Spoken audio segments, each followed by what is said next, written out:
चलो question solve करते हैं।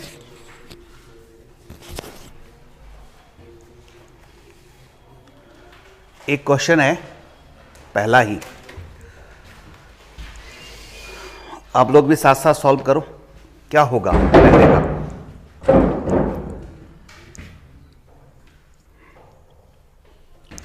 Following is a equilateral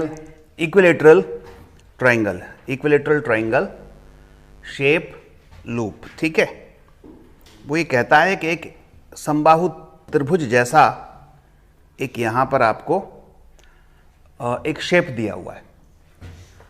whose one arm produce magnetic field B, एक भुजा इसकी कुछ मैग्नेटिक फील्ड प्रोड्यूस करती है। The resultant magnetic field due to all the arms, यानी तीनों भुजाओं के कारण सेंटर पर मैग्नेटिक फील्ड कितनी होगी। इस क्वेश्चन में अगर आप ध्यान से देखेंगे तो देखो, बैटरी जुड़ी है, ये ऐसी जुड़ी है, तो बैटरी करंट भेजेगी। तो बैटरी करंट कहां से कहां भेजती है? पॉजिटिव से नेगेटिव की तरफ। तो बैटरी का जो करंट की डायरेक्शन है वो ऐसी होगी, एरो हालांकि दिया भी हुआ है। अगर क्वेश्चन में एरो ना दिए हैं तो बैटरी की हेल्प से अपन पता कर सकते हैं कि इसकी डायरेक्शन किधर होगी। यही होगी ऐसी, पॉजिटिव से बाहर नेगेटिव की तरफ। ये सेंटर है, यहां पर मैग्नेटिक फील्ड बतानी है तीनों वायर के कारण। अगर एक वायर की बी है तो एक वायर की अगर बी है और तीनों वायर की लेंथ सेम है, ठीक है, और सेंटर जो है वो सेम डिस्टेंस पे, तो सेम मैग्नीट्यूड की मैग्नेटिक फील्ड बनाएंगे। अब वो सेम मैग्नीट्यूड की यानी सेम परिमाण की जो फील्ड बनाएंगे, क्या वो तीनों ऐड होंगी या कोई सब्ट्रैक्ट होगी, ये डिपेंड करेगा कि मैग्नेटिक फील्ड की डायरेक्शन सेंटर पर कैसी है, सेम डायरेक्शन में है कि कोई अपोजिट भी है। तो अगर देखोगे ये सारा के सारा हिसाब किताब कैसा बन रहा है? Anti clockwise. तो एंटी क्लॉकवाइज डायरेक्शन में कैसी भी शेप की कॉइल हो, सेंटर पर मैग्नेटिक फील्ड कैसी बनती है? डॉट टाइप या क्रॉस टाइप? एंटी क्लॉकवाइज में डॉट टाइप, एंटी क्लॉकवाइज में बाहर की तरफ सेंटर पे। ठीक है, तो इसका मतलब ऐसे याद कर लो, एंटी क्लॉकवाइज मतलब बाहर। सी सी याद करो, सी सी मतलब अगर क्लॉकवाइज है तो क्रॉस टाइप बनेगा, ठीक है, और एंटी क्लॉकवाइज है तो dot type. C C A D याद कर लो। ठीक, तो एक वायर की अगर बी है तो तीनों वायर की कितनी होगी? 3b, simple. समझ आई बात? तो इसका आंसर होगा 3b।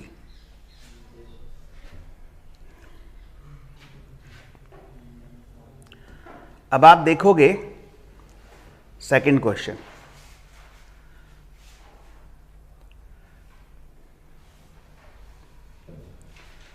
P and Q are two concentric circular loop। ये P और Q दो सकेंद्रीय लूप है, यानी इनका सेंटर एक ही है। I1 I2 ये करंट है। The ratio of their radii, radii का रेडियस का रेशियो 3:2 है। Ratio of flux densities, flux density का मतलब होता है magnetic field. Ratio of flux densities यानी magnetic field B1 is to B2।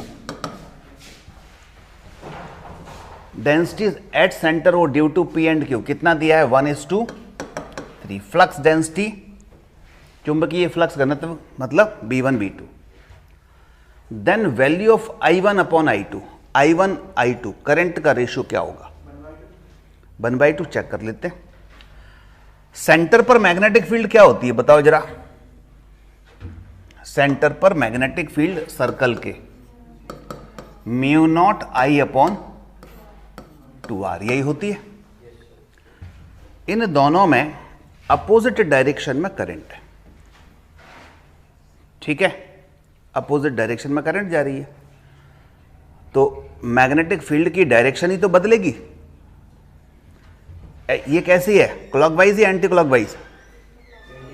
ये एंटी क्लॉकवाइज है पहली वाली, तो डॉट आएगी, और ये वाली क्लॉकवाइज है तो क्रॉस आएगी। एक की डॉट आएगी, एक की क्रॉस आएगी। अगर वो कहता है टोटल बताओ तो टोटल के लिए तो क्या कर देते हम, माइनस कर देते, ठीक है। लेकिन यहाँ तो उसने कुछ ऐसा पूछा है कि वैल्यू ऑफ I1 I2 बताना है, और एक बात ये भी कह दी है कि मैग्नेटिक फील्ड का रेशियो 1:3 है। तो म्यू नॉट और 2 यही कांस्टेंट हुए, ठीक है। तो I की वैल्यू कितनी आई, I डायरेक्टली प्रोपोर्शनल BR, यही आ रहा है। तो I1 बाय I2 बराबर B1 bye B2 into R1 bye R2। निकाल लो कितना आ रहा है, बोलो बोलो कितना आ रहा है, 1/2, ठीक है, आंसर इज 1/2 आ जाएगा।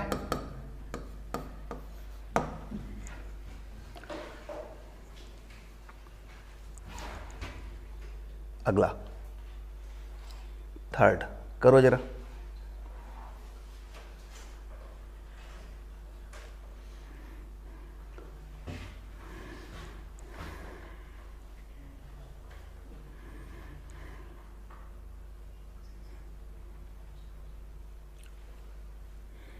इसकी थ्योरी भी मैं जिन जिन क्वेश्चंस की रह गई थी पिछले टर्न पर वो साथ साथ बताता रहता हूँ, ठीक है।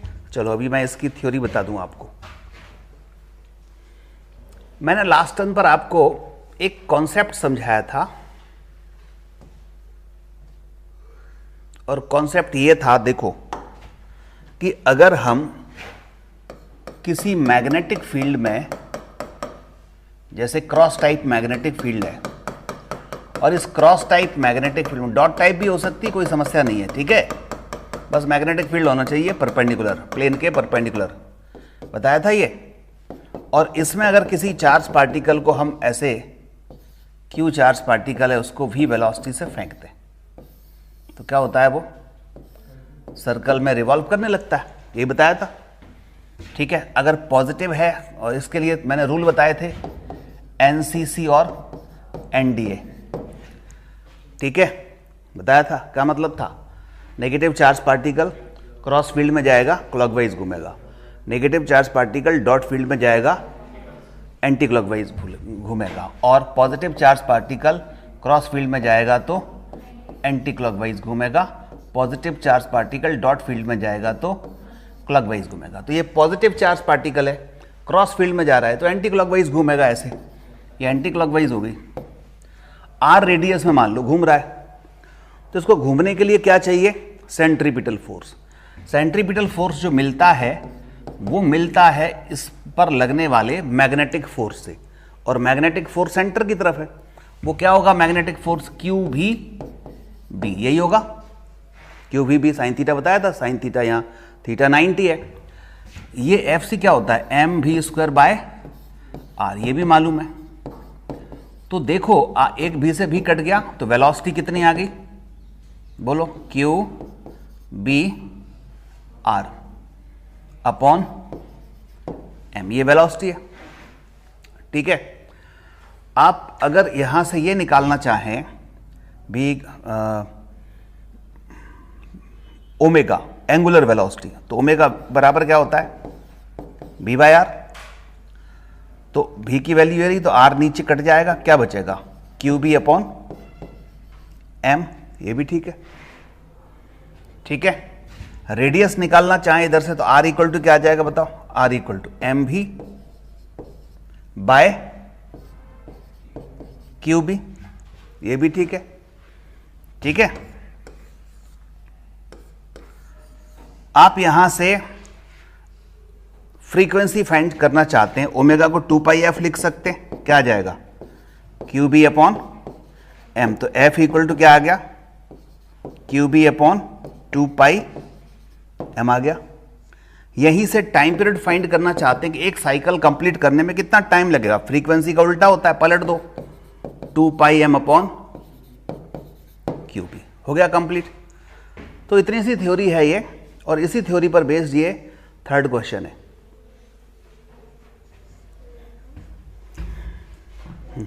इलेक्ट्रॉन चेक कर लेते हैं, क्या बोल रहा है थर्ड में कि following charge has maximum frequency of rotation in uniform transverse magnetic field. समरूप अनुप्रस्थ चुंबकीय क्षेत्र बी में निम्न में से किसकी घूर्णन आवृत्ति अधिक होगी? यानी फ्रीक्वेंसी चाहे तो एफ या ओमेगा, ये मैक्सिमम चाहिए। तो मैक्सिमम के लिए आप देखोगे मैग्नेटिक फील्ड तो सेम दी है, 2 पाई सेम है, फ्रीक्वेंसी किस पर डिपेंड करी? क्यू बाई एम पर। मैक्सिमम चाहिए तो चार्ज ज़्यादा चाहिए और मास कैसा चाहिए? कम चाहिए। अब हिसाब लगाते हैं कि इन चारों में किसका चार्ज ज़्यादा है और मास कम है, बताओ।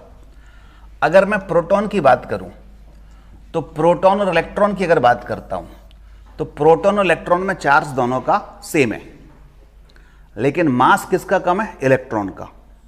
तो अगर प्रोटॉन और इलेक्ट्रॉन में से देखूं तो फ्रीक्वेंसी किसकी ज़्यादा होगी? इलेक्ट्रॉन की। आगे बढ़ते हैं न्यूट्रॉन। न्यूट्रॉन पे चार्ज ही नहीं है तो ये तो खत्म हो गया। अल्फा पार्टिकल की बात करें तो अल्फा पार्टिकल में क्या होता है? अल्फा पार्टिकल की बात करें तो चार्ज कितना होता है प्रोटॉन के कंपैरिजन में? Double 2e। और मास कितना होता है? 4 टाइम्स। ठीक है, तो ये आ गया E/2m। इसमें मास ज्यादा हो रहा है, अगर कंपेयर करो तो चार्ज फिर यह E/2m, इसका E/m, इसका E/m, तो E तो सब पे सेम आया इधर, लेकिन मास की बात करें तो इसमें 2m मास आ रहा है, प्रोटॉन का भी डबल आ रहा है, तो इसका मतलब ये हो नहीं सकता। तो कौन सा होगा? इलेक्ट्रॉन।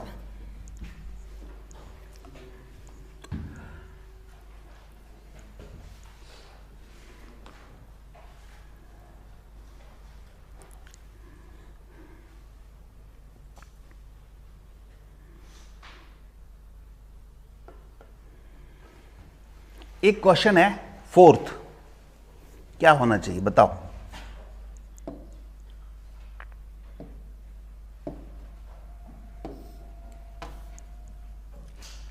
फोर्थ में आप देखोगे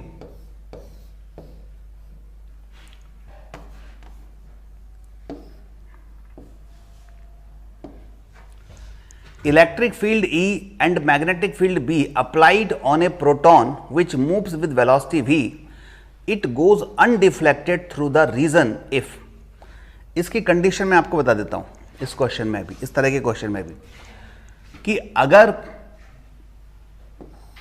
हम कुछ ऐसी व्यवस्था करें, ऐसा अरेंजमेंट करें कि इलेक्ट्रिक फील्ड और मैग्नेटिक फील्ड दोनों एक साथ लगा दें, तो इलेक्ट्रिक फील्ड का काम क्या होता है बताओ? इलेक्ट्रिक फील्ड का काम है और मैग्नेटिक फील्ड का काम क्या है? दोनों का काम सोचते हैं। इलेक्ट्रिक फील्ड यानी विद्युत क्षेत्र का काम है चार्ज पार्टिकल को एक्सेलरेट कराना। एक्सेलरेट कराना मतलब उसकी स्पीड को बढ़ाना घटाना, ठीक है। और मैग्नेटिक फील्ड का काम है डायरेक्शन चेंज करना। इलेक्ट्रिक फील्ड भी डायरेक्शन चेंज करती है, ठीक है, क्योंकि अगर एक्सेलरेशन हो रहा है तो एक्सेलरेशन 3 कारणों से होता है, या तो स्पीड चेंज हो जाए, डायरेक्शन चेंज नहीं हो, या स्पीड कांस्टेंट रहे, डायरेक्शन चेंज हो जाए, या दोनों ही हो जाए। तो इलेक्ट्रिक फील्ड ये तीनों काम कर सकती है, डायरेक्शन भी चेंज कर सकती है और स्पीड को भी चेंज कर सकती है। मैग्नेटिक फील्ड केवल एक ही काम करती है और वो है केवल डायरेक्शन चेंज करना, वो कभी भी स्पीड को चेंज नहीं कर सकती, ठीक है। तो अगर हम कुछ ऐसा करें कि मैं ऊपर एक प्लेट ले लूं पॉजिटिव चार्ज की, इधर एक नेगेटिव चार्ज की, तो बताओ इलेक्ट्रिक फील्ड किधर हो जाएगी? पॉजिटिव से नेगेटिव की तरफ इलेक्ट्रिक फील्ड हो गई, ठीक है। मैं साथ साथ इसमें कोई मैग्नेटिक फील्ड भी लगा दूं और मैं चाहता हूं कि फिर इधर से कोई चार्ज पार्टिकल को हम इधर से प्रोजेक्ट कराएं। इसमें लिखा है प्रोटॉन, अपन कोई भी चार्ज पार्टिकल को प्रोजेक्ट कराएं और वो बिना विचलित हुए, बिना डेविएट हुए सीधा चला जाए, उसकी स्पीड में भी चेंज ना हो, उसके इसमें चेंज ना हो, डायरेक्शन में भी चेंज ना हो, तो क्या कंडीशन बनेगी? देखो, एक चार्ज पार्टिकल है Q, ऐसे जा रहा है v वेलोसिटी से, पॉजिटिव मान लेते हैं, तो इलेक्ट्रिक फील्ड इस पॉजिटिव चार्ज पर किस डायरेक्शन में फोर्स लगाएगी? बोलो, अपनी खुद की डायरेक्शन में।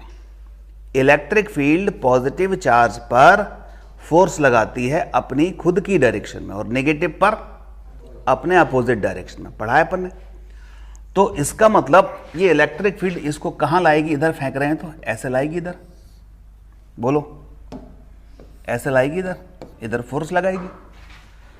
तो अगर इलेक्ट्रिक फील्ड अकेली होती तो इधर चला जाता ये तो कुछ ऐसी व्यवस्था करो, ये हो गया एफ ई इलेक्ट्रिक फोर्स, कि इस चार्ज पर ऊपर की डायरेक्शन में क्या लग जाए, मैग्नेटिक फोर्स और लग जाए, क्योंकि अपन मैग्नेटिक फील्ड की बात कर रहे हैं, तो दोनों बराबर हो जाएं साथ साथ, तो ये दोनों फोर्स कैंसिल हो जाएंगे और ये सीधा कहाँ चला जाएगा, बिना डेविएशन के आगे चलता चला जाएगा।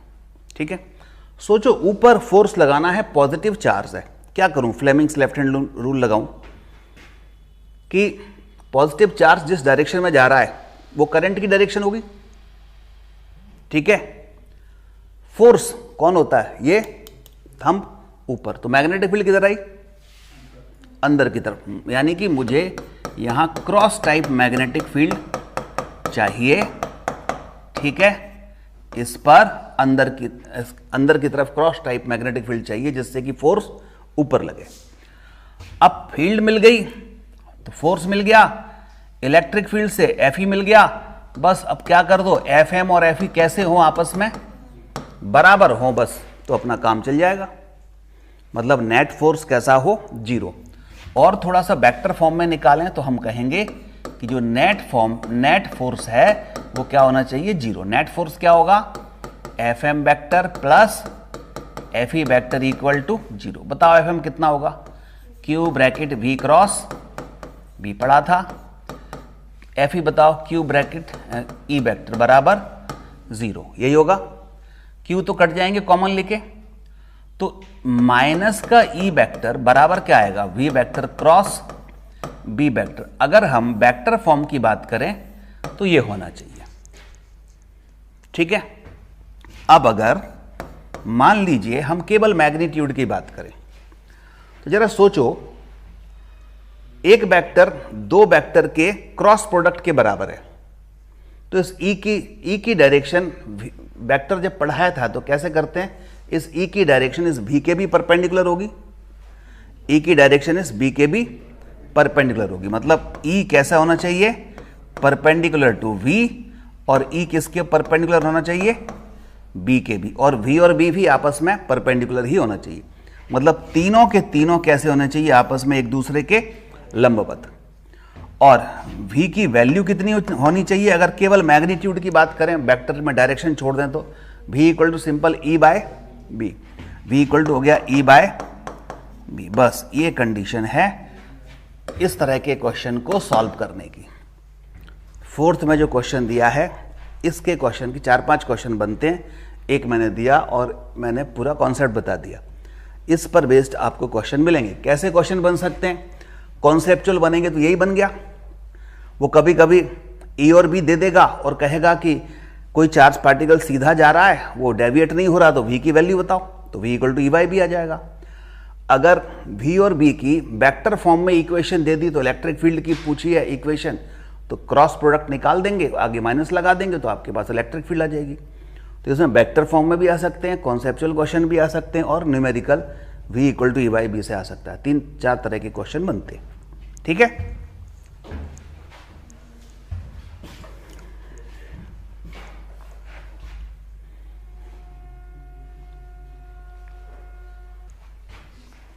क्या आंसर हो जाएगा इसका, बोलो। तीसरा, तीसरे में क्या दिया है,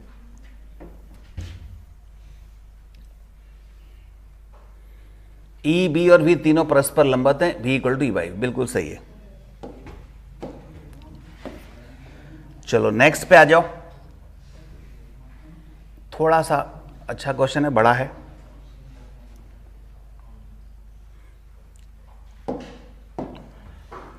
square loop of a wire and long straight wire carries current IS and IW। Question में दिया है कि एक स्क्वायर लूप है, ये स्क्वायर लूप है, यहां बना देता हूं दोबारा, जिसकी साइड कितनी है, A है। और एक स्ट्रेट वायर, इसके नीचे स्ट्रेट वायर है, सीधा तार है, इसमें ऐसी करंट फ्लो हो रही है आई वायर, ठीक है, और स्क्वायर लूप में करंट फ्लो हो रही है आई एस। कौन सी डायरेक्शन में? इस डायरेक्शन में।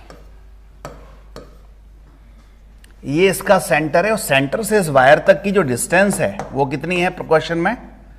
डी है।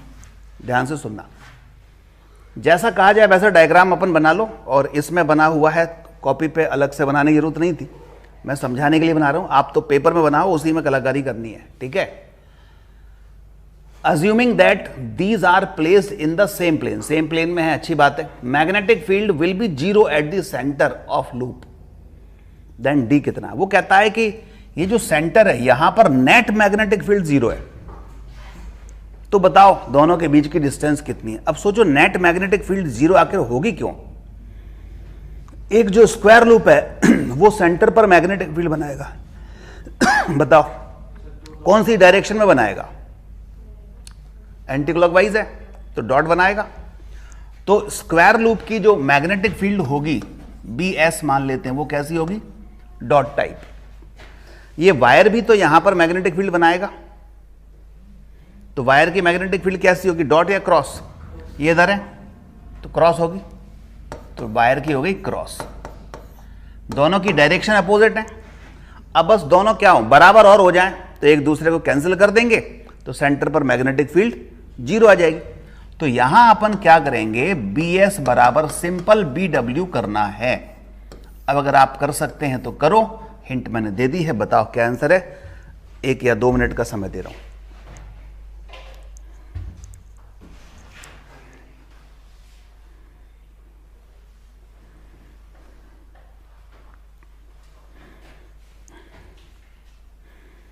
स्क्वायर के सेंटर पर मैग्नेटिक फील्ड आपको पहले से पता हो, नहीं पता है तो निकालनी पड़ेगी।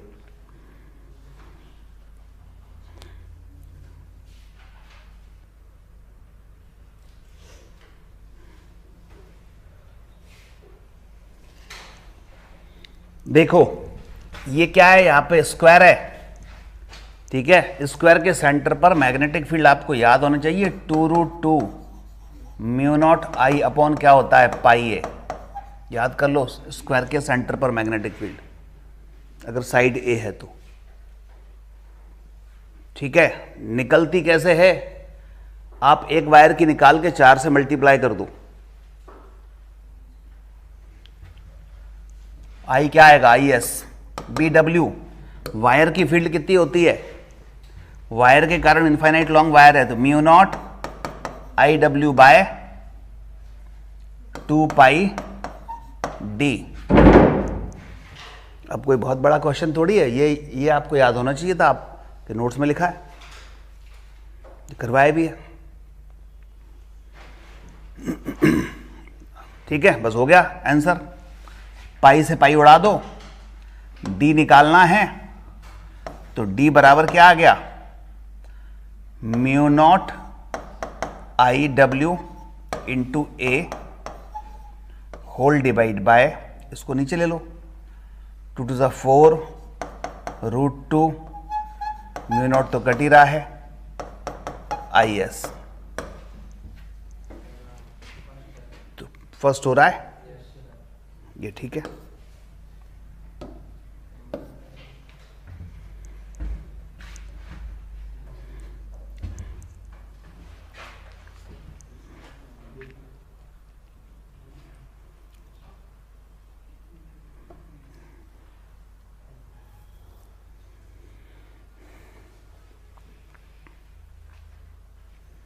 एक और क्वेश्चन करिए सभी और आंसर बताइए। क्वेश्चन नंबर 6 ये रहा। Under the influence of uniform magnetic field a charge particle is moving in a circle of radius capital R with constant speed v। Time period of the motion, ठीक है, time period निकालना है।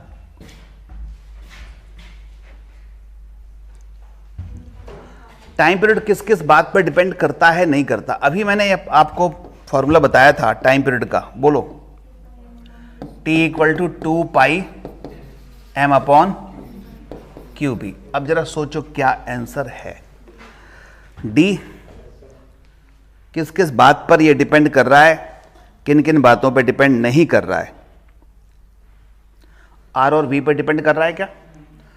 Is independent of both R and V, यही answer है, सही है।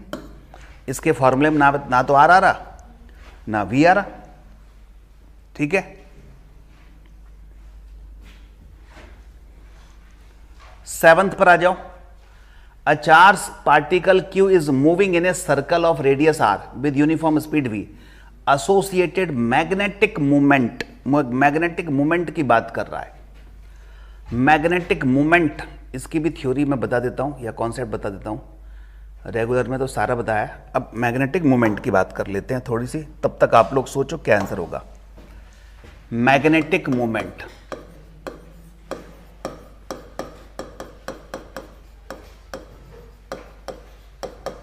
इसको कहते हैं चुंबकीय आघूर्ण।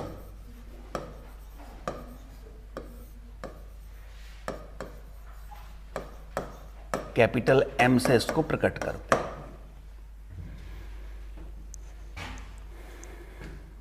ठीक है, मैग्नेटिक मूवमेंट या चुंबकीय आघूर्ण। क्या फॉर्मूला था मैग्नेटिक मूवमेंट का? एक लूप है, आप लोग भूल गए क्या सब? एक लूप है, उसमें करंट फ्लो हो रही है I, एरिया है A, नंबर ऑफ टर्न है N। क्या जो है मैग्नेटिक मूवमेंट का फॉर्मूला होता है? बोलो।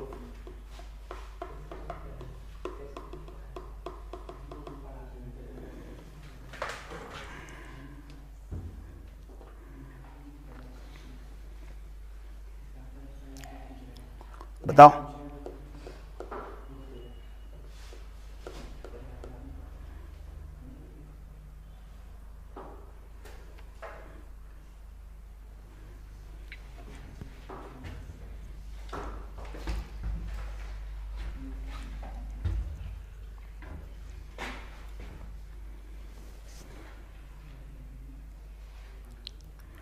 Magnetic movement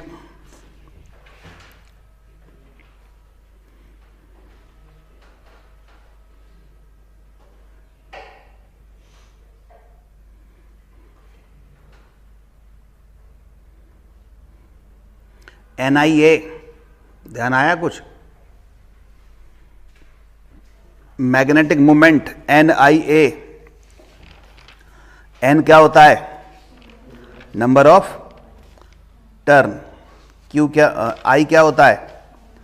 electric current. और A क्या होता है? एरिया। इतनी हिंट दे दी, अब करो जरा, और समय दे रहा हूं, करो। यहां एक ही टर्न है तो अपन क्या लिख सकते हैं? N को 1 लिख सकते हैं, IA लिख सकते हैं।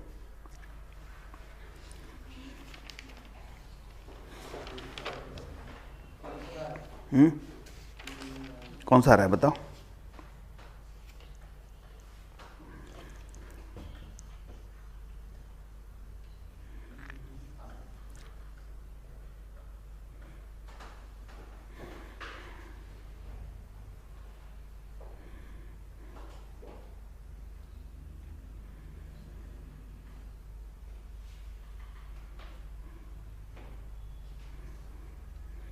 एक चार्ज पार्टिकल अगर Q R रेडियस में घूमता है तो उसका जो डाइप चुंबकीय आघूर्ण है उसके लिए फार्मूला मैं आपको लिख देता हूँ। अब डिराइव नहीं कर रहा, मैंने रेगुलर में डिराइव करवाया।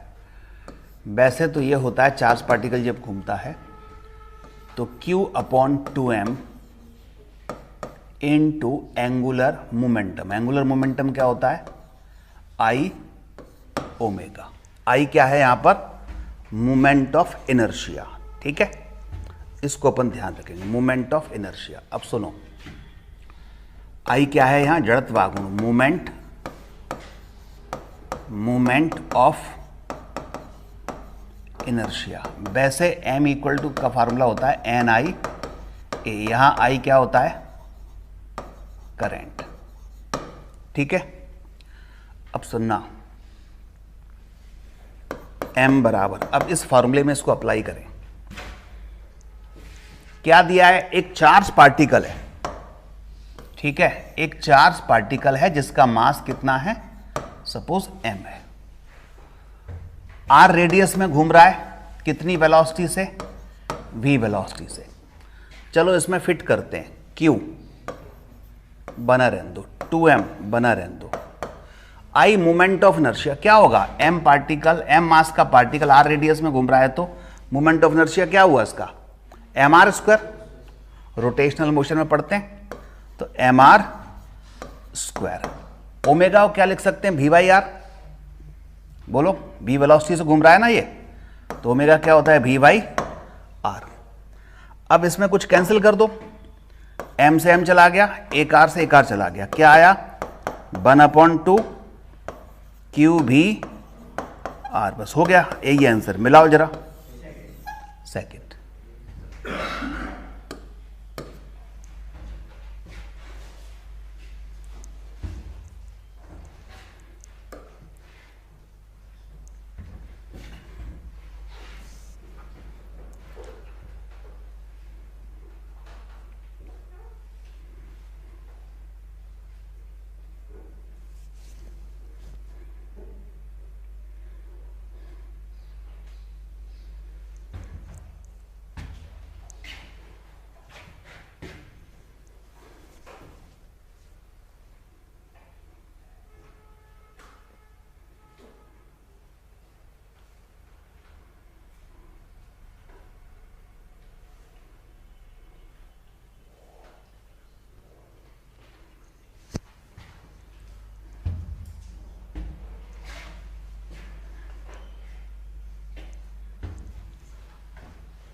हो गया,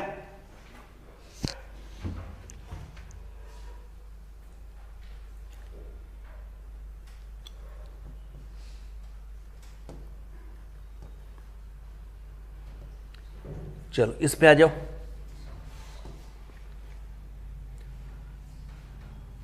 eighth, a beam of electron passes undeflected through mutually perpendicular electric and magnetic fields. If the electric field is switched off and the same magnetic field is maintained, the electron moves. इलेक्ट्रॉनों का एक किरण समूह परस्पर लंबवत विद्युत और चुंबकीय क्षेत्रों में से अविक्षेपित चला जाता है, बिना विचलित हुए चला गया। यदि विद्युत क्षेत्र को बंद कर दें तो विद्युत क्षेत्र जो काम करता है वो उसका काम खत्म हो गया। चुंबकीय क्षेत्र को अपरिवर्तित रखें तो इलेक्ट्रॉनों का चलन किधर होगा, कैसा होगा, सर्कुलर, बोलो, सर्कुलर दिया है इसमें कहीं, ये दिया है सी। मैग्नेटिक फील्ड क्या करती है, सर्कल में ही तो घुमाती है, इलेक्ट्रिक फील्ड उसको डायरेक्शन भी चेंज कर सकती है और मैग्नीट्यूड भी चेंज कर सकती है। पहले दोनों काम हो रहे थे तो नेट फोर्स जीरो हो गया था, लेकिन अब नेट फोर्स जीरो नहीं है, इलेक्ट्रिक फील्ड बंद हो गई तो उसने अपना काम करना बंद कर दिया। मैग्नेटिक फील्ड चालू है तो वो जो है अपना काम कर रही है और वो उसको सर्कल में घुमाएगी, ठीक है। एक और क्वेश्चन आता है 9th, करो। If A mass spectrometer used for measuring the mass of ions, the ions are initially accelerated by electric potential V, then made to describe semicircular path of radius r using a magnetic field B. If V and B are kept constant, the ratio charge on ion upon mass of ion यानी Q by M पूछा है। आयनों के द्रव्यमान मापने के लिए एक द्रव्यमान मापी स्पेक्ट्रोमीटर के, इस शब्द से घबराना नहीं, ये कोई मतलब नहीं है इसका। अपन तो ये सोचो कि एक चार्ज पार्टिकल घूम रहा है, आयनों को पहले विद्युत विभव V द्वारा त्वरित किया, फिर चुंबकीय क्षेत्र बी का प्रयोग करके आर त्रिज्या में आधा वृत्त घुमाया, आधा सेमी सर्कल।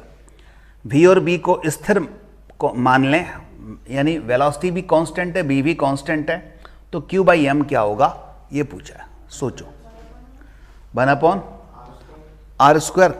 एक बार चेक करो जरा सभी, 1/r, ये भी हो सकता है, r² ज़्यादा सही लग रहा है।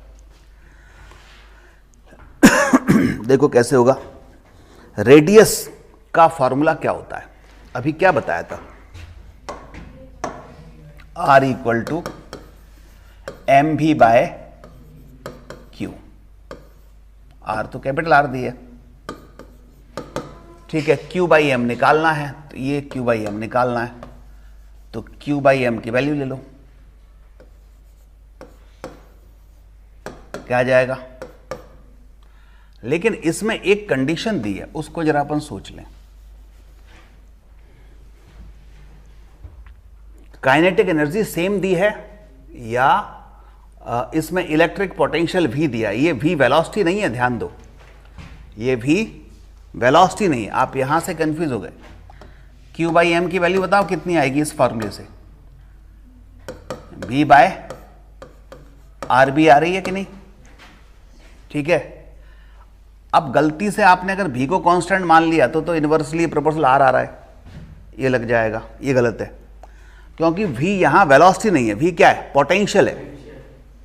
अब v जब पोटेंशियल है तो वेलोसिटी को पोटेंशियल की टर्म में कुछ कैसे लिख सकते हैं, वो दिमाग लगाओ। √2qv m, वो लगाएगा, करो।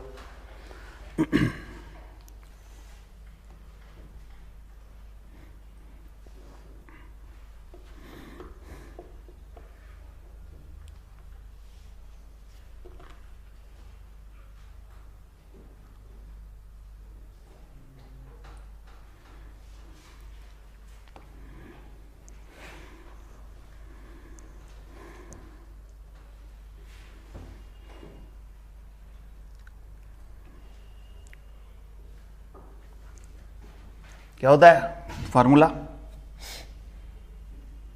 √2qb बाय m, यही होता है। चलो रख देते हैं यहां, q बाई एम बराबर v की वैल्यू डाल दी हमने कितनी, √2q capital V bye m, ठीक है। इनटू में और क्या दिया है, 1/RB,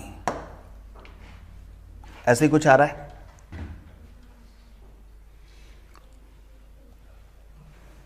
दोनों तरफ स्क्वायर कर दें तो ये बन गया q² m² बराबर, इधर का रूट हट गया, 2q capital V upon m, और इधर 1/r² b²।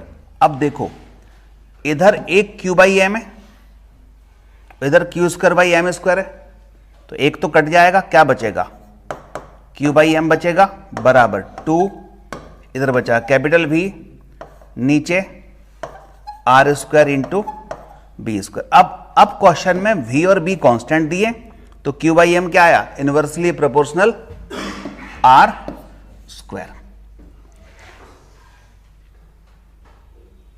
ठीक है।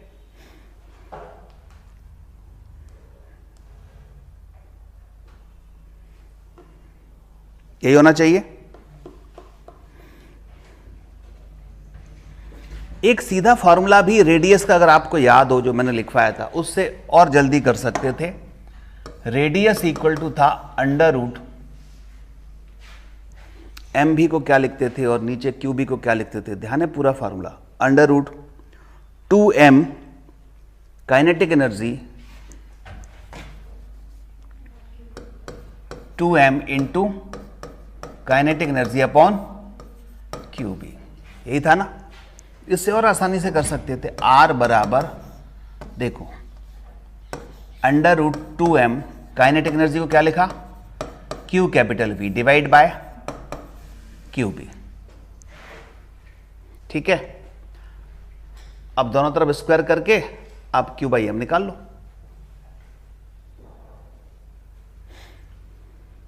वही आएगा।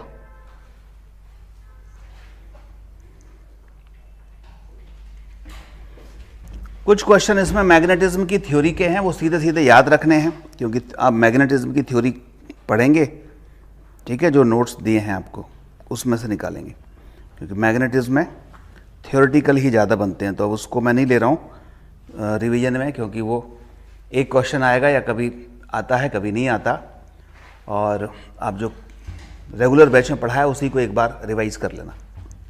जैसे क्वेश्चन नंबर 10th, कुछ मेन जो इंपॉर्टेंट क्वेश्चन है वो मैंने ले लिए।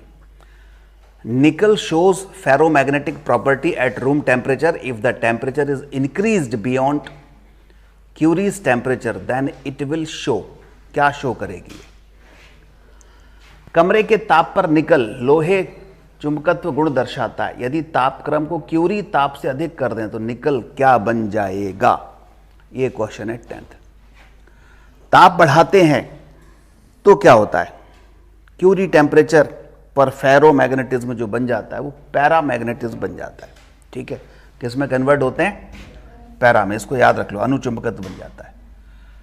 ताप बढ़ाने पर क्यूरी टेम्परेचर से भी ज़्यादा अगर बढ़ा दें, किधर है क्यूरी, ये है, तो फिर ये लोह चुंबकत्व क्या बन जाएगा? अनुचुंबकत्व। ठीक है, फेरो बन जाता है पैरा में, फेरो पैरा में।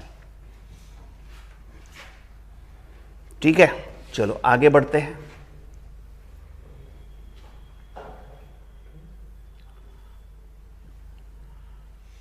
इलेवेंथ, इस पे आ जाओ, करो। A particle of mass m, charge q and kinetic energy k enters in a transverse uniform magnetic field. Transfer मतलब perpendicular at t equal to 0। 10 second के बाद, after 10 second the kinetic energy of particle, 10 second के बाद इसकी kinetic energy कितनी होगी? Same रहेगी के। क्यों? क्योंकि मैग्नेटिक फील्ड स्पीड में चेंज करता ही नहीं है। मैग्नेटिक फील्ड स्पीड में चेंज नहीं करता तो काइनेटिक एनर्जी में भी चेंज नहीं करेगा, तो इसलिए जो है 0 सेकेंड पे भी वही है तो 10 सेकेंड पर भी वही होगी। ऐसे ही कॉन्सेप्चुअल क्वेश्चन आते हैं। तो magnetic field uniform magnetic field, ये काइनेटिक एनर्जी मैग्नेटिक फील्ड में यूनिफॉर्म मैग्नेटिक फील्ड में चेंज नहीं होती, तो के था तो के ही रहेगा। आ जाओ अगला, 12th पे आ जाओ, करो। Closed loop PQRS carrying current, कुछ करंट कैरी कर रहा है, is placed in uniform magnetic field if magnetic force on segment, ये जो 3 सेगमेंट दिए हैं इन पर लगने वाले चुंबकीय बल दिए हुए, मैग्नेटिक फोर्स दिए हुए कितने? 5 न्यूटन, 3 न्यूटन एंड 2 न्यूटन। और ये उसी प्लेन में है जिस प्लेन में ये लूप है, उसी प्लेन में फोर्स लग रहे हैं। तो बताना है कि PQ पर कितना फोर्स लगेगा, इस PQ पे कितना लगेगा, इन पे इतना लग रहा है, तो करो कोशिश।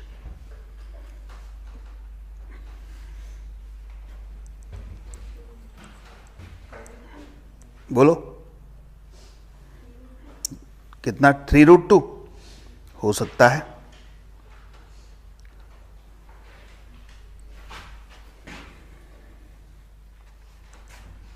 देखो, कोई भी लूप हो ना, पहली बात तो कोई भी लूप हो, उसको अगर हम मैग्नेटिक फील्ड में रख रहे हैं या नहीं भी रख रहे हैं, तो उसमें करंट अगर फ्लो हो रही है तो उस पर लगने वाला नेट फोर्स 0 होता है। लगने वाला नेट फोर्स 0 है, मतलब 1, 2, 3 और नीचे 4, इन चारों का वेक्टर सम कितना होना चाहिए था? 0। तो 3 दिए हैं तो चौथा निकाल सकते हैं अगर सबका सम 0 है तो। कैसे? ऐसे सोचो, 5 और 2 तो लग रहे हैं एक दूसरे के जस्ट अपोजिट लग रहे हैं, 5 न्यूटन और ये 2 न्यूटन। तो 5 और 2 का रिजल्टेंट कितना आएगा? 3 आएगा। कौन सी डायरेक्शन में? जो बड़ा है, इस डायरेक्शन में आएगा। ठीक है, तो ये आ गया अपने पास कितना? 3 न्यूटन का। और ये किधर लग रहा है? 3 न्यूटन का ऊपर लग रहा है। तो इस पर कायदे से तो 2 ही फोर्स हुए। कौन कौन से? एक 3 न्यूटन का और एक 3 न्यूटन का, क्योंकि 5 और 2 का 3 बना लिया और 3 ऊपर है। 3 और 3 का रिजल्टेंट, क्योंकि एक दूसरे से 90 डिग्री पर है, कितना आएगा, बीच में कहीं आएगा 3√2, यही आएगा। इसको कैंसिल करना है तभी तो नेट फोर्स 0 होगा। तो इसको कैंसिल करने के लिए इसके अपोजिट डायरेक्शन में यहां कितना फोर्स लगाना पड़ेगा, इस पे इधर लगाना पड़ेगा, कितना, जितना ये है 3√2। यही तो पूछा है कितना और फोर्स पी क्यू पे लगेगा, तो पी क्यू पे लगेगा 3√2। ठीक है, तो पहले जो 3 फोर्स हैं उनका रिजल्टेंट निकाल लो, उसके बराबर और अपोजिट डायरेक्शन में फोर्स लगा दो लूप पर, तो नेट फोर्स 0 हो जाएगा।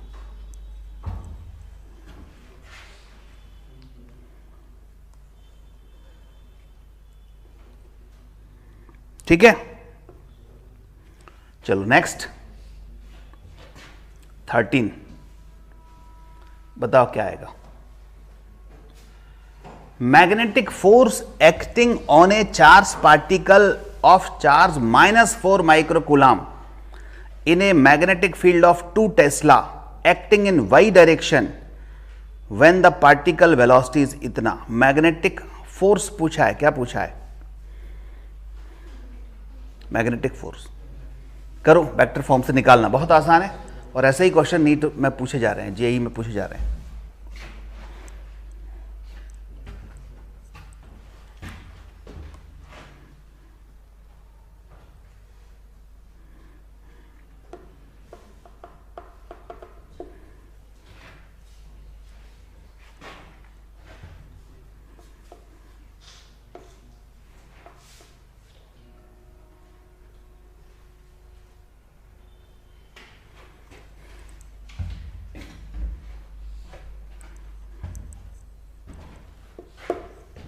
क्या फॉर्मूला होता है फोर्स का, F vector equal to Q bracket V vector cross B vector. तो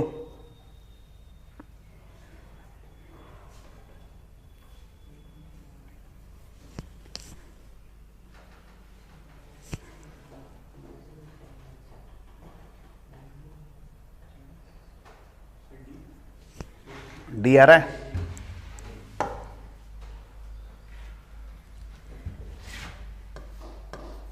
देखते हैं Q कितना है, -4 माइक्रोकूलम। ठीक है, माइक्रो है 10⁻⁻⁶। V कितना है, V बोलो, पार्टिकल वेलोसिटी ये दी है 2i प्लस 3j इंटू 10⁻+6। तो +6 से -6 उड़ा दूं तो एक्स्ट्रा लिखने की जरूरत नहीं है। क्रॉस प्रोडक्ट किसके साथ, b के साथ। b किधर है, 2 कौन सी डायरेक्शन में, बोलो y डायरेक्शन में, प्लस का j, यही हो गया। अब F इक्वल टू -4 बना रहने दो। अब क्रॉस प्रोडक्ट करो, पहले हम करेंगे इस 2 का इस 2j के साथ। अकेला है ना तो आसानी से कर सकते हैं, फॉर्मूला लगाने की जरूरत नहीं है। 2 2 ज़ा 4, i क्रॉस j क्या होता है, k, फॉर्मूला मालूम है, i j k। तो i क्रॉस j क्या होता है एंटी क्लॉकवाइज में, k, 4k कैप। 3 2 ज़ा 6 और j cross j 0, j cross j 0, बस यही आंसर हो गया। -16 के कैप यानी 16 न्यूटन और z डायरेक्शन में, हालांकि नेगेटिव z डायरेक्शन में आ रहा है।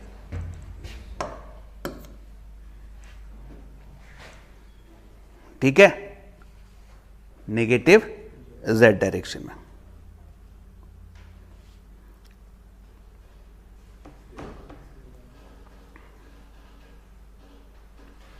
नेक्स्ट करें 14। A thin ring of radius r meter has charge q coulomb uniformly spread on it. The ring rotates about its axis with constant frequency of omega radian per second. The value of magnetic induction in weber per metre square at the centre. एक ring है, वलय है, radius इसकी are है, charge इस पर Q है, एक समान रूप से फैला हुआ है, ये घूम रही है कैसे? ओमेगा परिक्रमण पर सेकंड की आवृत्ति से, ठीक है। और वो रेडियन पर सेकंड है, हिंदी में परिक्रमण पर सेकंड दिया है तो इसको सही कर लो, ये परिक्रमण पर सेकंड को भी रेडियन पर सेकंड कर लो, हिंदी इंग्लिश में सही दिया है। छल्ले के केंद्र पर चुंबकीय क्षेत्र का मान, यहां मैग्नेटिक फील्ड। आप बताओ मैग्नेटिक फील्ड अगर करंट आई होती तो कितनी बनती? म्यू नॉट आई अपॉन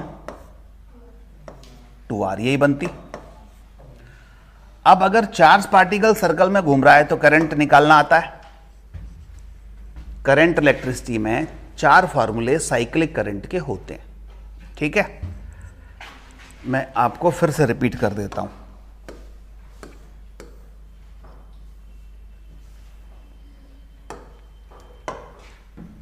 कोई चार्ज पार्टिकल जिसकी वैल्यू q है, r रेडियस में, v वेलोसिटी से, ओमेगा एंगुलर वेलोसिटी से घूम रहा है, टाइम पीरियड t है, तो वो भी करंट बनाता है। कि करंट बनने के लिए चार्ज का मूव करना जरूरी है, चाहे सर्कल में मूव करे चाहे कहीं पर भी मूव करे।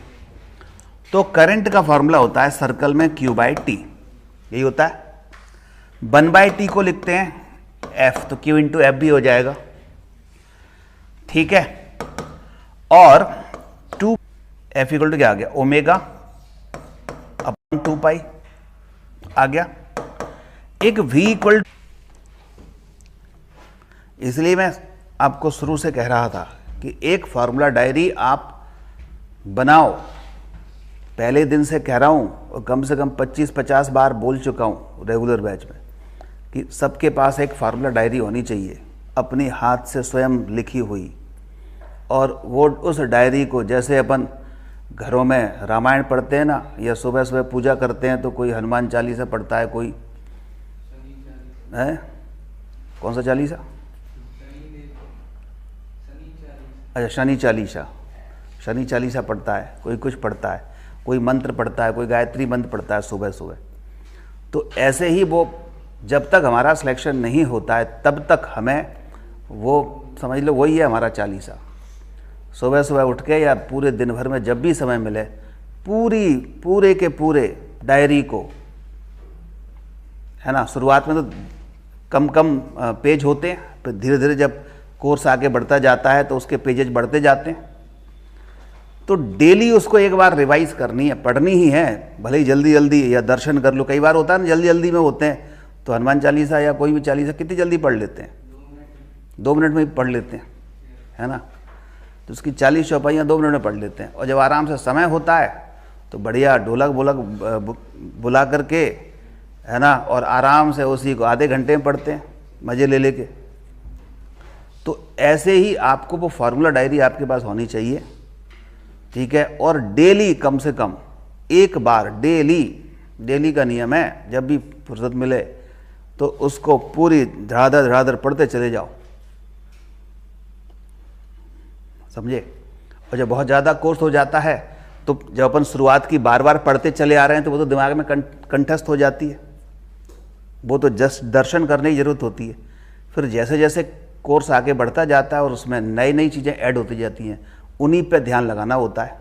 और पुरानी तो मान लो महीने भर से पढ़ रहे हैं तो 30 बार पढ़ लिए अपन ने, वो तो कंठस्थ हो ही जाएंगी। अब 31वां दिन आया मान लो, तो उस दिन की तो अपने को ध्यान से पढ़नी पड़ेगी। और फिर से 1 तारीख आ गई तो फिर से शुरुआत के जो 31 दिन थे वो तो याद हो ही गए, क्योंकि 30 दिन से पढ़ते चले आ रहे हैं।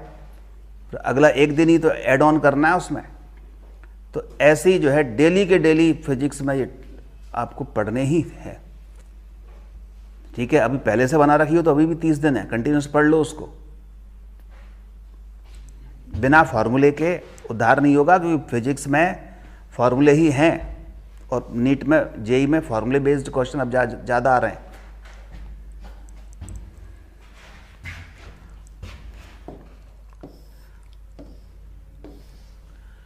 15वां बताओ। एसी कर, अच्छा ए दिया है, a current loop consist of two identical semi circular part each of radius R, one lying in X Y plane and other in X Y plane. वो भी एक्स वाई है, एक्स जेड होगा, एक X Y है तो दूसरा वाला X Z है। If the current in the loop is I, the resultant magnetic field due to two semicircular part at their center। पहले इसका डायग्राम बना लेते हैं इसको समझ के, ठीक है। इस क्वेश्चन की लैंग्वेज को समझिए और क्या कहना चाह रहा है उसकी कोशिश करिए समझने की। वो कहता है कि एक करंट लूप है, ठीक है, और वो करंट लूप दो एक जैसे सेमी सर्कुलर यानी अर्धवृत्ताकार पार्ट्स जिसकी रेडियस आर है उनसे मिलकर बना है। एक अर्धवृत्त एक्स वाई प्लेन में है और दूसरा वाई जेड प्लेन में है। किस में दिया है? एक्स जेड प्लेन में, एक्स जेड है, एक्स जेड प्लेन में, दूसरा एक्स जेड में। सेंटर पर मैग्नेटिक फील्ड बतानी है अगर करंट आई फ्लो हो रही हो तो पहले तो एक्स वाई जेड बना लेते हैं अपन। कैसे बनाते हैं? कैसे बनाते हैं? ये x है, ये y है और ये z है। अब बताओ x y प्लेन कौन सा हुआ? ये वाला, ठीक है। तो इस प्लेन में ये आधा वृत्त है, सेंटर ये रहा, इसका आधा किस में है? x z में है, ठीक है। तो x z में आधा बना लो, ऐसे ऐसे करके ऐसे बना लो। कैसे बनेगा? ऐसे कुछ बनेगा, थोड़ा बड़ा बन गया है, उतना ही बड़ा बनाना है ना, ऐसा बनेगा, ठीक है। अब आपको भी तो ये सर्कल कहाँ हुआ? टेढ़ा हुआ। ये आधा सर्कल ऊपर है और आधा सर्कल एक्स जेड प्लेन नीचे है। इमेजिन करो ये बॉक्स टाइप का है, ये जो रूम है, ये रूम ऐसे इमेजिन कर लो। तो ये जो दीवार है सामने वाला जो बोर्ड है इस पे आधा है, वो आधा किधर है? ये नीचे फ्लोर पर है आधा। ऐसी कहानी बन रही है। और करंट इसमें सपोज आई फ्लो हो रही है, ऐसे किसी भी डायरेक्शन में फ्लो करा सकते हैं। बस ये ध्यान देना, इसमें ऐसी है तो ऐसी तो जाएगी, ऐसा नहीं कि इसमें इधर और इसमें इधर बना दी, ठीक है। इसकी मैग्नेटिक फील्ड यहां कौन सी डायरेक्शन में होगी? इसकी ऊपर वाले की, नंबर 1 लूप की। बताओ, एंटी क्लॉकवाइज है तो डॉट यानी बाहर होगी, ऐसी ऐसी होगी। अब फ्लोर पर ऐसा बन रहा है, ऐसा, इसकी किधर होगी? नीचे के ऊपर, ऊपर ऐसी ऊपर। तो इसका मतलब इसकी रही इधर और इसके ऊपर, दोनों कैसे हो गए? एक दूसरे के परपेंडिकुलर, दोनों की फील्ड बराबर होगी क्योंकि रेडियस सेम है, करंट सेम है। तो इसका मतलब नेट मैग्नेटिक फील्ड क्या आएगी? एक की निकाल लो, उसका √2 टाइम्स कर दो। बात समझ में आई? 90 डिग्री पे क्या करते हैं? √2 टाइम्स। तो √2 टाइम्स ऑफ एक की क्या आएगी? सेमी सर्कल की कितनी आती है? म्यू नॉट आई अपॉन 4r। बस हो गया आंसर, म्यू नॉट आई अपॉन 4r। मिला लो, इसमें से कौन सा आ रहा है? डी, ठीक है। √2 से ऊपर नीचे मल्टीप्लाई कर लेना,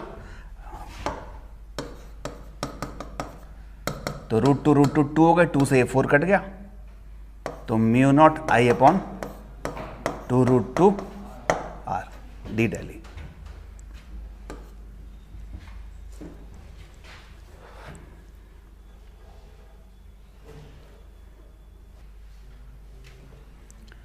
closely wound solenoid of 1000 turns and area of cross section इतना carries a current of 6 ampere.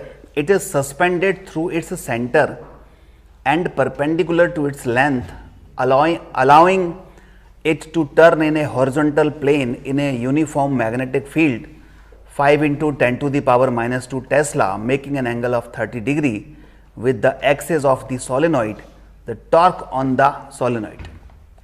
एक क्लोजली बाउंड सोलेनॉइड है जिसमें कितने टर्न है? 1000 टर्न है। एरिया ऑफ क्रॉस सेक्शन ये दिया हुआ है, करंट 6 एम्पियर है। ये सस्पेंड कर रहे हैं, it is suspended through its centre and perpendicular to its length. Allow कर रहे हैं टर्न इसको मैग्नेटिक फील्ड में 30 डिग्री पर। ये जो मैग्नेटिक फील्ड है एक्सेस के साथ 30 डिग्री बना रही है, सोलेनोइड के एक्सेस के साथ। टॉर्क निकालना है। टॉर्क मालूम है,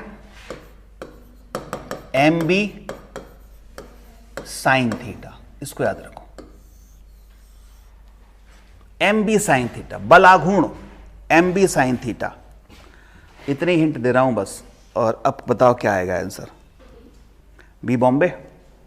चलो चेक करते हैं कौन सा क्वेश्चन है। 16 का आ रहा है 4.5 10 टू द पावर -2। सही है, -2 है +2 है।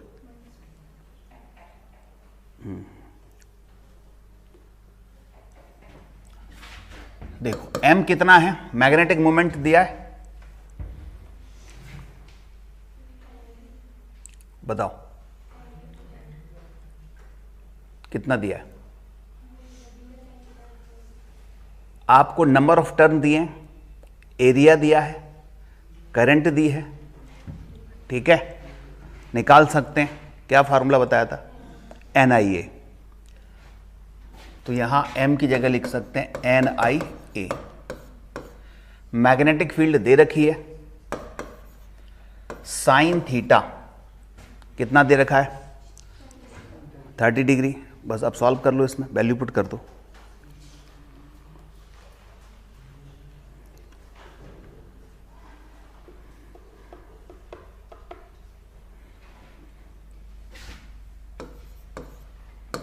n हो गया, केवल वैल्यू पुट करना है 1000। करंट कितनी है, 6 ampere. Area 3 into 10 to the power -4। B 5 into 10 to the power -2 into 1/2। Solve करो उसको।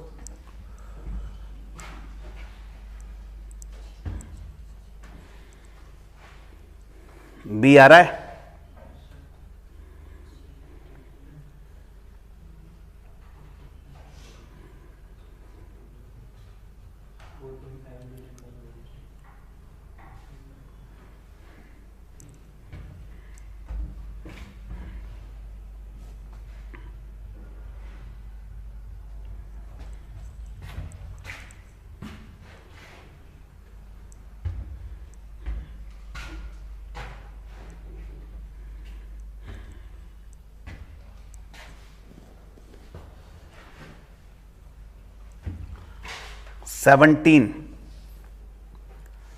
A particle having mass of 0.01 kilogram carries a charge of 3 microcoulomb.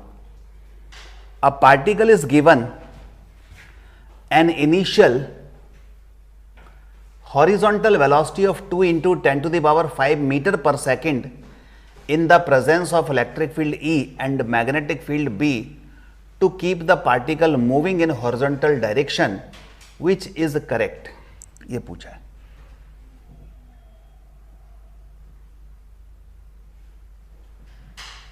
बताओ।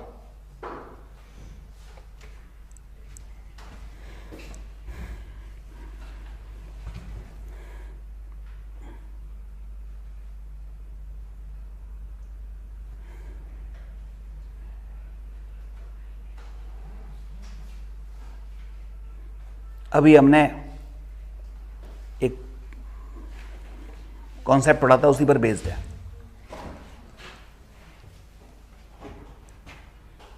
बड़ा कर दूं, दिख रहा है, बताओ फिर क्या आएगा।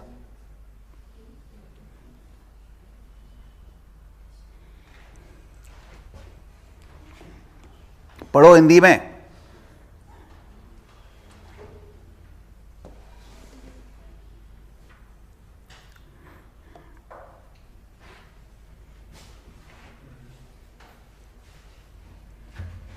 क्वेश्चन को समझने की कोशिश करो। ये कॉन्सेप्चुअल है तो इस पर न्यूमेरिकल वैल्यू जरूरत नहीं है। m मास का कोई कण जिस पर q आवेश है, इस कण को इलेक्ट्रिक फील्ड और मैग्नेटिक फील्ड में v वेलोसिटी से हॉरिजॉन्टल वेलोसिटी दे दी। कण की क्षैतिज दिशा में पूर्ववत गति करते रहने के लिए आवश्यक है कि निम्न में से कौन सा युग्मन संभव है। मतलब जैसे ये जा रहा है v वेलोसिटी से, वैसे ही जाता रहे। इलेक्ट्रिक फील्ड भी है, मैग्नेटिक फील्ड भी है, ठीक है, और एक चार्ज पार्टिकल जिसका मास है वो v वेलोसिटी से जा रहा है। एक एक ऑप्शन पर विचार करें।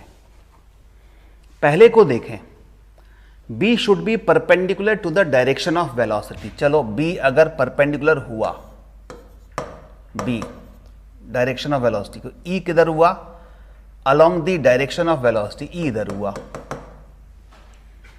तो e क्या करेगा, इसकी स्पीड को बढ़ाएगा, और जिस डायरेक्शन में है उसी डायरेक्शन में वेलोसिटी है, तो डायरेक्शन चेंज नहीं होगी, केवल स्पीड बढ़ती जाएगी। और b क्या करेगा, डायरेक्शन चेंज करेगा। तो ये तो गड़बड़ हो गया, क्योंकि इसको हमें सीधे ही ले जाना है, तो ये हो नहीं सकता, कट गया। b पे आ जाओ, both b and e should be along the direction of velocity. b और e दोनों को ही अगर हम क्या करें, इसी डायरेक्शन में रखें जिस डायरेक्शन में वेलोसिटी है, तो e का काम क्या है, अगर स्पीड को चेंज करना। अगर चार्ज पार्टिकल इलेक्ट्रिक फील्ड से कोई डायरेक्शन नहीं बना रहा, सेम डायरेक्शन में है, कोई मतलब एंगल नहीं बना रहा, तो उस केस में इलेक्ट्रिक फील्ड इसकी डायरेक्शन भी चेंज नहीं करती। इलेक्ट्रिक फील्ड चार्ज पार्टिकल की डायरेक्शन तब चेंज करेगी जब चार्ज पार्टिकल को इलेक्ट्रिक फील्ड में पैरेलल ना फेंकें, इसके अलावा किसी एंगल पर फेंकें।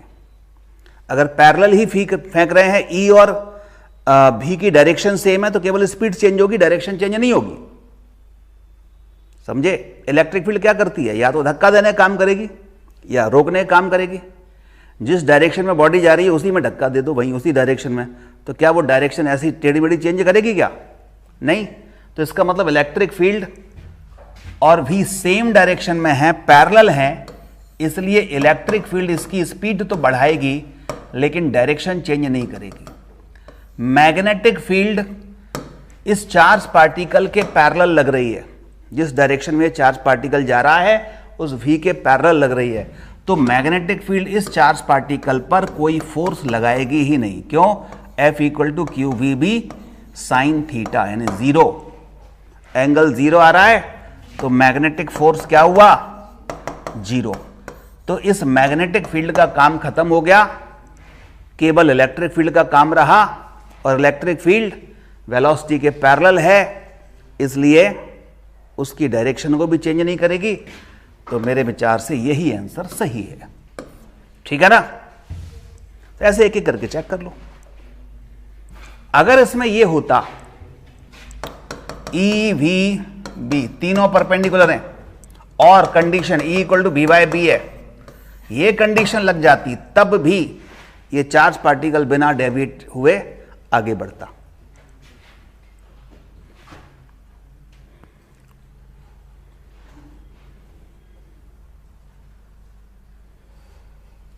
एटीन पर आ जाओ, बताओ। इसको भी याद रखना है, कॉन्सेप्चुअल क्वेश्चन है, इसको सोचो क्या आंसर होना चाहिए, बताओ।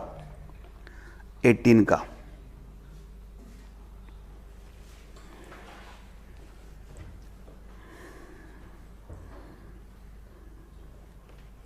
Low retentivity and low कोर्सिविटी। Electromagnetic उन मटेरियल के बनाए जाते हैं जिनकी लो रिटेंटिविटी और लो कोर्सिविटी हो। एनसीईआरटी का प्रॉब्लम है ये, ठीक है, सीधे सीधे उसमें लिखा हुआ है, स्ट्रेट लाइन, स्ट्रेट फॉरवर्ड, सीधे सीधे आंसर दिया है। लो रिटेंटिविटी और लो कोर्सिविटी इलेक्ट्रोमैग्नेट बनाने के लिए याद कर लो, एज इट इज आएंगे। लो रिटेंटिविटी एंड लो कोर्सिविटी, धारणशीलता और निग्राहिता कम हो। Electromagnet of soft iron, soft iron के लिए, तो सॉफ्ट आयरन के लिए ये होती है। क्यों होती है? रीजन ये है कि सॉफ्ट आयरन से जब हम इलेक्ट्रोमैग्नेट बनाते हैं तो हमारा उद्देश्य होता है कि जल्दी से ये मैग्नेटाइज हो जाए और जब जरूरत हो तो ये डीमैग्नेटाइज भी जल्दी से हो जाए। तो अगर इसकी रिटेंटिविटी कम होगी, रिटेंटिविटी का मतलब है उसके अंदर बची हुई मैग्नेटिज्म की प्रॉपर्टी, तो अगर हम करंट फ्लो करा रहे हैं और वो मैग्नेटाइज्ड हो गई और हम उसको डीमैग्नेटाइज करना चाहते हैं तो करंट फ्लो कराना बंद करेंगे या अपोजिट डायरेक्शन में करंट फ्लो कराएंगे। अगर उसकी रिटेंटिविटी हाई हुई, रिटेंटिविटी का मतलब क्या है, रिटेन करना, उसी से रिटेंटिविटी बनाए, मतलब अगर मैग्नेटिज्म की प्रॉपर्टी रिटेन रही तो वो डीमैग्नेटाइज नहीं होगी। लो रिटेंटिविटी होगी तो मतलब जल्दी से वो डीमैग्नेटाइज हो जाएगी।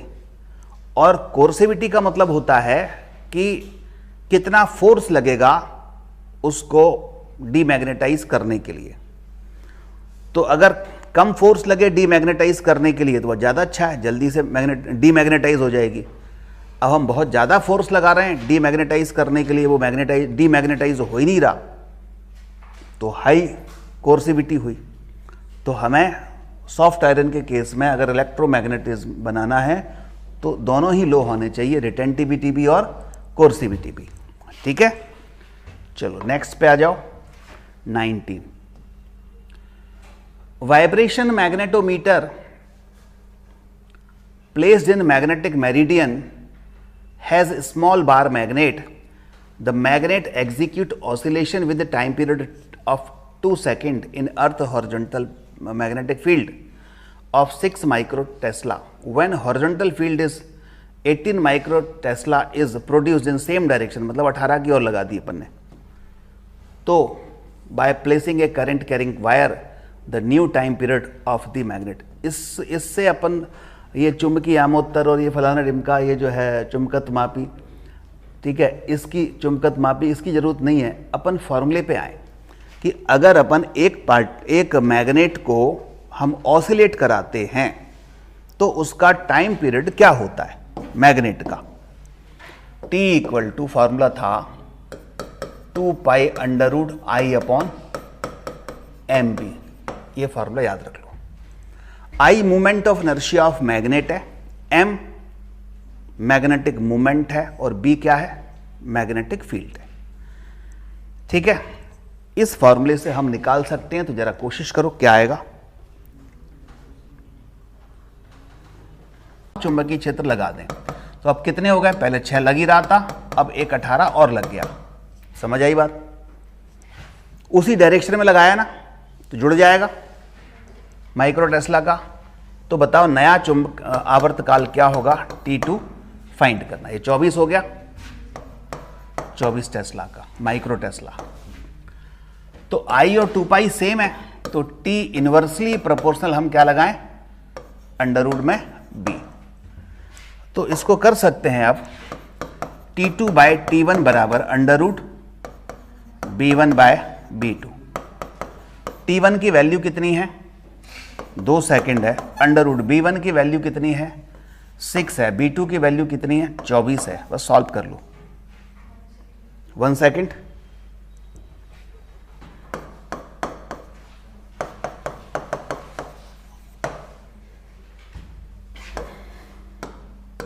ठीक है,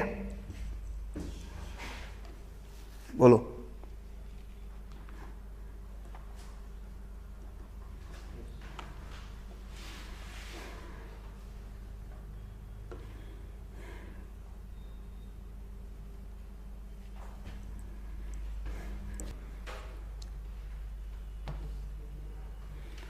अब magnetic dipole of dipole moment, ये डाइपोल मोमेंट दे रखा है 20 ब्रैकेट में I plus J is placed in a magnetic field 0.6 J plus 0.2 K, force acting on the dipole. Force acting on the dipole, dipole पर लगने वाला force क्या है,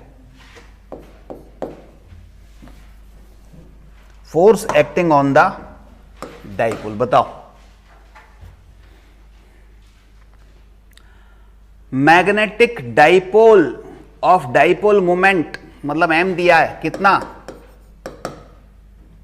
20 bracket I plus J is placed in a magnetic field, B कितना दिया है 0.6 J plus 0.2 K। Force find करना है, लगाओ फार्मूला। इसमें कोई आ सकता है क्या,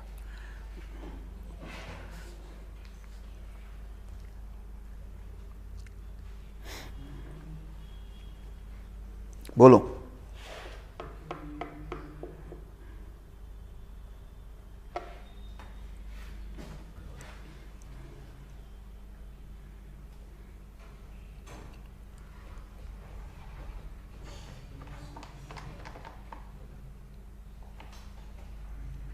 डाइपोल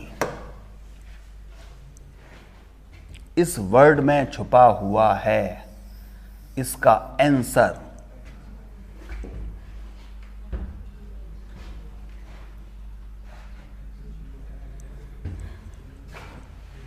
ट्रिकी क्वेश्चन लिए इसमें, जीरो, कुछ करना नहीं। मैग्नेटिक फील्ड यूनिफॉर्म है, ठीक है, बदल नहीं रही क्योंकि इसमें कोई टाइम वगैरह कोई डिस्टेंस वगैरह दी नहीं है, कांस्टेंट मैग्नेटिक फील्ड है। डाइपोल में दो पोल होते हैं, एक पोल पर जिस डायरेक्शन में फोर्स लगता है दूसरे पोल पर उसके अपोजिट डायरेक्शन में उतना ही फोर्स लगेगा जितना पहले पे लग रहा था। अगर फील्ड यूनिफॉर्म है तो कट जाएंगे, तो नेट कितना आ गया, जीरो। 21 पे आ जाओ। कई बार ये क्वेश्चन पूछा गया है, 2022 में भी पूछा गया है, और ये तो मैंने ये बहुत पहले इसमें शीट में दिया था। बोलो पहला, चेक करो।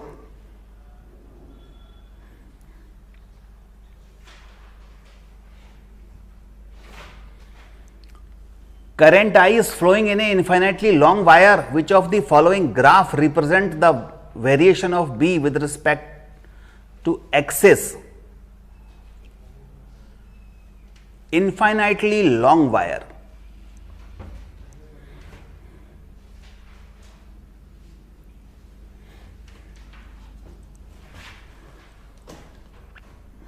बोलो क्या बताते हैं इसमें।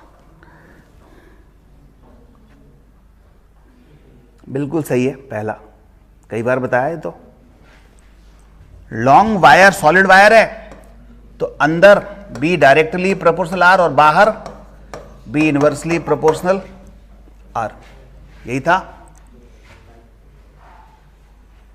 तो ये बन जाएगा, फॉर्मूला बताया था ना इसका, अंदर के लिए बी इनसाइड, मैंने कहा था सरफेस का निकाल लो और कितने से मल्टीप्लाई कर लो, आर बाई कैपिटल आर से। तो इनसाइड बी कैपिटल आर से, तो inside B directly proportional R होती है, आउटसाइड इनवर्सली प्रोपोर्शनल आर होती है, ठीक है। तो ये स्ट्रेट लाइन बनेगा, फिर हाइपरबोला बनेगा।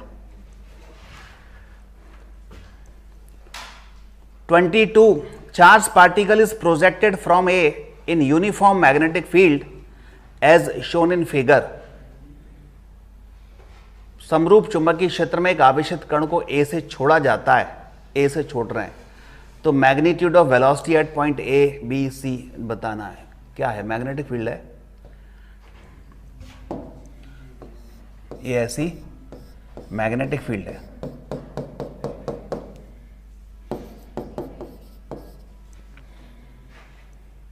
मैग्नेटिक फील्ड में छोड़ रहे हैं, सेम रहनी चाहिए, क्यों? हाँ, वेलोसिटी को चेंज नहीं करता, सही है। तो ए बी सी पर वेलोसिटी सेम रहेगी क्योंकि लगने वाला नेट फोर्स क्या है, जीरो है। क्यों जीरो है? दो कारणों से जीरो है। छोड़ रहे हैं तो छोड़ते समय, तो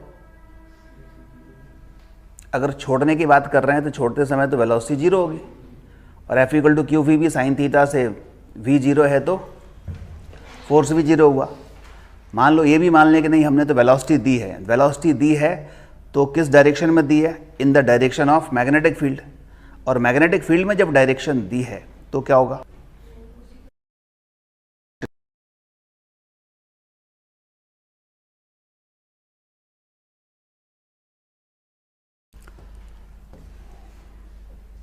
कितने क्वेश्चन हैं,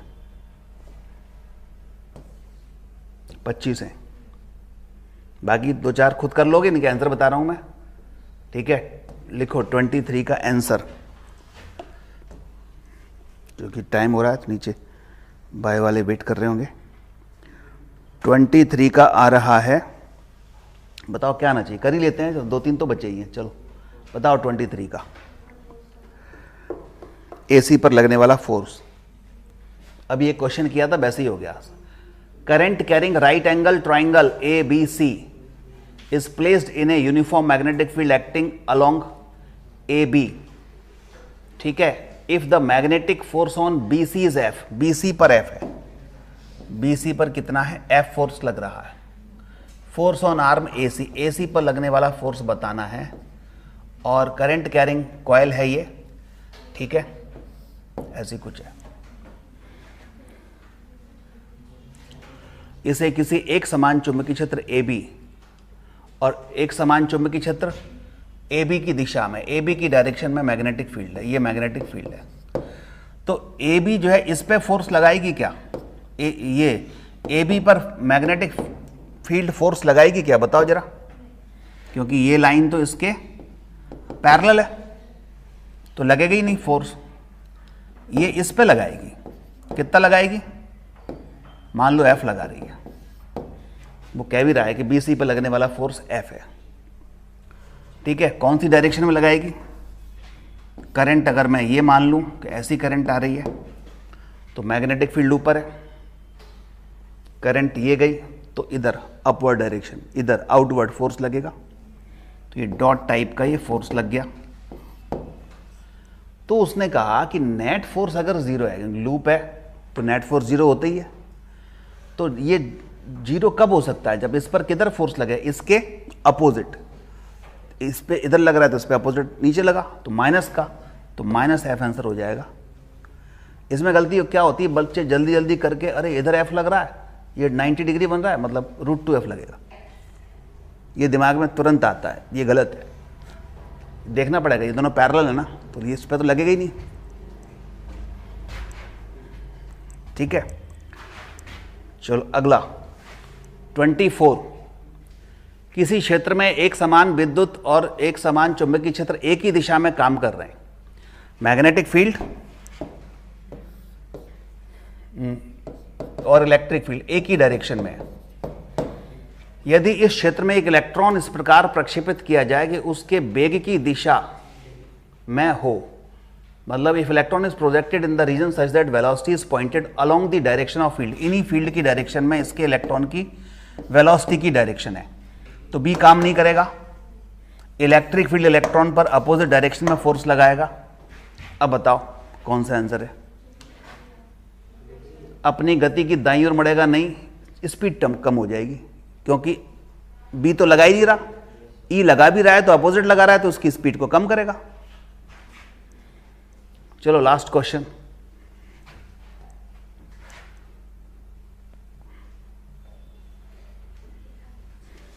पढ़ो और बताओ। अच्छा एक और है 26, ये नंबर नहीं डला इस पे। There are 4 light weighted rod ABCD separately suspended by thread.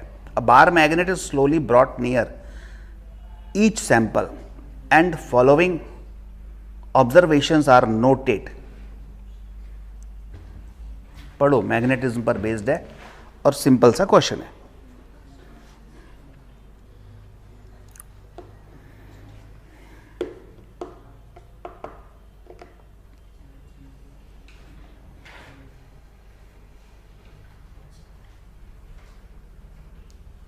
अच्छा नहीं, वही है क्वेश्चन, तो वही है, 26वां नहीं है, ये वही है। उसने कहा कि ए रिपेल हो रही है, बी थोड़ी सी अट्रैक्ट हो रही है, सी स्ट्रांगली अट्रैक्ट हो रही है, डी पर कोई फर्क नहीं पड़ रहा, तो ए कौन सी है। अब इसकी आप जो चुंबकीय पदार्थ थे, मैग्नेटिक मटेरियल थे, वो 4 तरह के जो मैग्नेटिक मटेरियल आपने देखे थे, उनसे अपन 3 तरह के जो देखे थे उनसे ले सकते हैं, ठीक है। जैसे अगर मैं आपको कहूं कि डाई मैग्नेटिक, पैरामैग्नेटिक, फेरोमैग्नेटिक और नॉन मैग्नेटिक, इनकी क्या विशेषताएं थी। पहला वाला क्या हो रहा है, फीबली रिपेल, तो ये कौन सा होता है, डाई मैग्नेटिक, थोड़ा सा रिपेल होता है।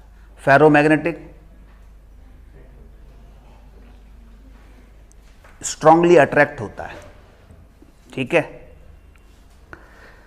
पैरामैग्नेटिक थोड़ा सा अट्रैक्ट होता है। देखो सिंपल सी कहानी है, जो पैरामैग्नेटिक की प्रॉपर्टी है वही स्ट्रांग प्रॉपर्टी किसकी है, फेरो की, और उसकी अपोजिट प्रॉपर्टी किसकी है, डाई की। पैरा का अपोजिट डाई और पैरा का ही बड़ा भाई फेरो। इतना सा मटेरियल है। अब इतने से ही बता सकते हो रिपेल जो होगा, उल्टा काम करेगा जो, वो क्या है? डाई। तो ए हुआ डाई मैग्नेटिज्म। जो थोड़ा सा अट्रैक्ट होगा वो पैरा, स्ट्रांगली अट्रैक्ट होगा फेरो, कुछ नहीं होगा, नॉन मैग्नेटिक।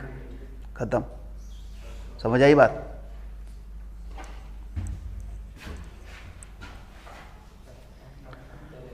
अब इसकी हिंदी भी समझ लेना ऐसी। समझ में आ गई क्या कह रहा हूं?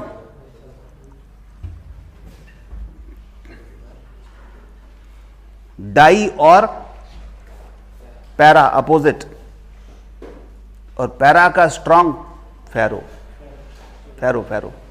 ठीक है, इतना कर लो। कल नया चैप्टर स्टार्ट करेंगे, EMI AC। तो इलेक्ट्रिसिटी का काम खत्म हो जाएगा, फिर अपन मॉडर्न फिजिक्स पे आएंगे।